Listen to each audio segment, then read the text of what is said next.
Okay, hello everyone. So this is my first vlog, and I want to say that I have no idea what I want to talk about, but I definitely know exactly what I want to talk about because I've been thinking about it for like the past week or two. And when I originally started filming this vlog, I thought that I was going to edit it and trim these videos, but what I'm going to do instead is to just have one straight 3-4 minute video with no edits, because I just want to get started on vlogging. And so this video is going to be about why I'm vlogging in the first place and the kind of things I want to talk about when I vlog. So in terms of reasons why I want to vlog, I think the main reason why is because I like to express myself in writing. So since middle school, I've been writing poetry, which later developed into me writing blogs. And in these blogs, I would always introspect and think about my actions in the day or in the week, and then see how those actions reflect myself. And moving into university and now into my graduate program, I still like to blog a lot and introspect a lot, but what I'm trying to not talk about so much is myself, and talk about things that are more applicable, that people care about in the first place. And so the reason why I want to start a vlog now is because it's a different way of communicating all these thoughts, expressions, and these opinions, because it's verbal.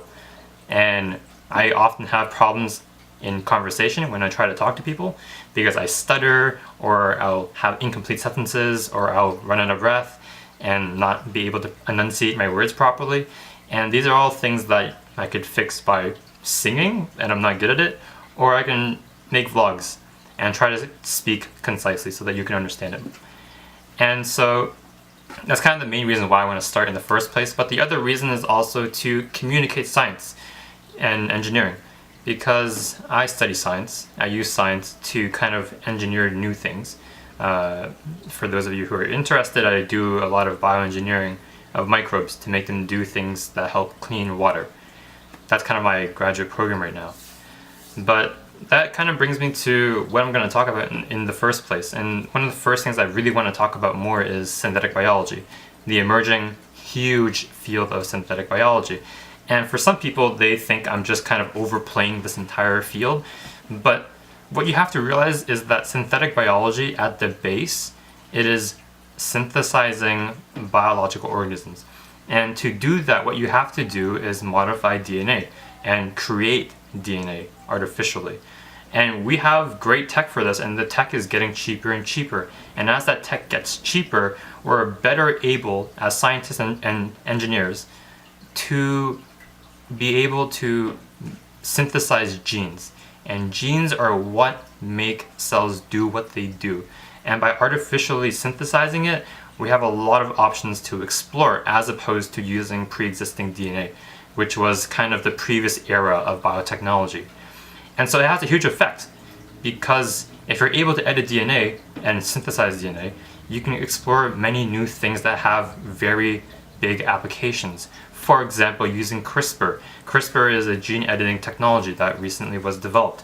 Is the hype worth? Yes, I think it is, because now you're able to more modularly, if that's a word, but you're able to edit DNA, genomes, in a much more programmable, predictable manner. A lot better than before. Some would argue that it's still not as precise as it could be. True, but the technology is here to further develop, and that has a lot of implications. And so one of the first things I want to talk about on this vlog is synthetic biology, what it is, and what are the advances that we are experiencing in the coming years that are going to be hugely impactful. The other thing I want to talk about is grad school. See, with grad school, I feel like I'm also overhyping the grad school experience, like, oh, this is some big thing that puts me above others. But to be honest, grad school is something that people choose to go to for many different reasons, as a way to further their education, to further their skills, and it's not that big of a deal. Getting in can be tough for some people because you need research experience, good grades, extracurriculars, etc. But getting into it isn't that hard if there is someone to tell you what to do to get into grad school. And so part of this vlog is to introduce what grad school is to the undergraduate student, and to kind of give them a real sense of what grad school is. Because as an undergrad, I used to think that grad students were these amazing, perfect students who were really good at their academic record, who are able to do good research and maybe even publish in their undergrad.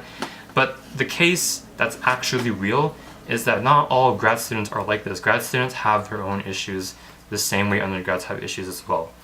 The maturity which you approach these issues changes as you age, obviously. But at the end of the day, grad students experience things that everyone else experiences, and they are more susceptible to feeling certain things more than others, based on the fact that they're still in school. They'll be in school for quite a bit, 2 years for master's, 4 to 6, 7 years for PhD, depending on your project. But that's kind of the second thing I want to talk about. The first is synthetic biology, the second is grad school. And that's where I'm going to stop the video for now. I think that in the coming weeks, I'm going to film more things about these topics and kind of dive into synthetic biology in grad school. Thanks for listening, guys.